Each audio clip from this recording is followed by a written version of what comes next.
Welcome to mega 9 TV. విద్యార్థుల్లో శాస్త్ర విజ్ఞానం పట్ల ఆసక్తి పెంచేందుకు గోరా టెక్నో హబ్ కీలక పాత్ర పోషించాలని డిఆర్డీఓ మాజీ chairman doctor G Satish Reddy ఆకాంక్షించారు. విజయవాడ బెంచ్ సర్కిల్లో నాస్తిక కేంద్రంలో నూతనంగా ఏర్పాటు చేసిన గోరా టెక్నో హబ్ ను ఆయన ప్రారంభించారు. తరతరాలుగా సమాజం కోసం, దేశం కోసం పరితపిస్తున్న గోరా కుటుంబం సమాజంలోని రుగ్మతులు, కుల వ్యవస్థ, మూఢనమ్మకాలపై పోరాటం సాగించిందని ఆయన తెలిపారు. మహాత్మా గాంధీ ఆశయాలతో పురోగమిస్తున్న శాస్త్ర విజ్ఞానం పట్ల పిల్లలు, యువతలో ఆసక్తి పెంచేందుకు అనునిత్యం గోరా కుటుంబం కృషి చేస్తుందని అన్నారు. ఈరోజు కార్యక్రమం చూస్తే కార్యక్రమం ముఖ్యంగా ఈ టెక్నో హబ్ విద్యార్థులకి, యంగ్ జనరేషన్, యూత్ కోసం ఈ చిన్న పిల్లల్లో సైన్స్ అండ్ టెక్నాలజీ వైపు ఉత్సాహం, ఆసక్తి కలిగించాలనేటువంటి దానికోసం ఇట్లాంటి టెక్నో హబ్ని పెట్టడం జరిగింది.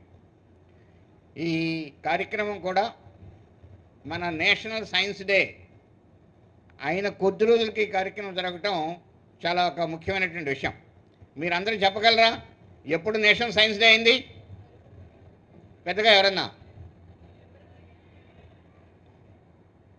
ఎప్పుడు? ఎవరు ఏదో ఆవిష్కరణ చేస్తే ఆ రోజు తీసుకున్నాం కదా. ఎవరైనా గొప్ప శాస్త్రవేత్త గట్టిగా చెప్పాలి. అందరూ సివి రామన్ గారు గట్టిగా చెప్పాలి. 1928లో ఫిబ్రవరి 28వ తారీఖు ఆయన రామన్ ఎఫెక్ట్ని కనుక్కున్నారు. దానికోసం ఆ గుర్తుగా నేషనల్ సైన్స్ డేని మనం ఎప్పుడూ జరుపుకుంటుంటాం. మొన్న సైన్స్ డే యొక్క థీమ్ ఎవరైనా చెప్తారా?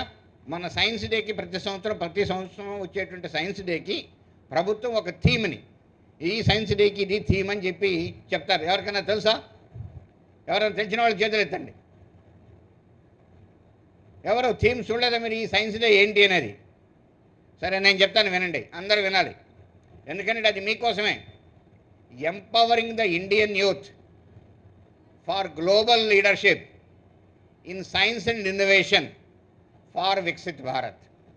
అది అంటే భారతదేశ యువతని ప్రపంచ లీడర్లుగా, ప్రపంచ నాయకులుగా సైన్స్ అండ్ ఇన్నోవేషన్లో ప్రపంచ నాయకులుగా తయారు చేసి తద్వారా భారతదేశాన్ని వికసిత భారత్ చేయాలి. ఇది థీమ్. ఈ థీమ్ అంతా యువత కోసం.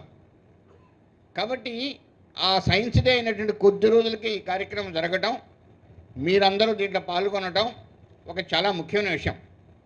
మేము హైదరాబాద్లో ఆ ఫిబ్రవరి 28వ తారీఖు ఒక పెద్ద కార్యక్రమం చేశాం. హైదరాబాద్ చరిత్రలో ఇంతవరకు అలాంటి కార్యక్రమం ఇంకెక్కడన్నా కూడా జరిగిందా లేదో కూడా నాకు తెలియదు. హైదరాబాద్ చరిత్రలో అయితే అలాంటి కార్యక్రమం జరగలేదు.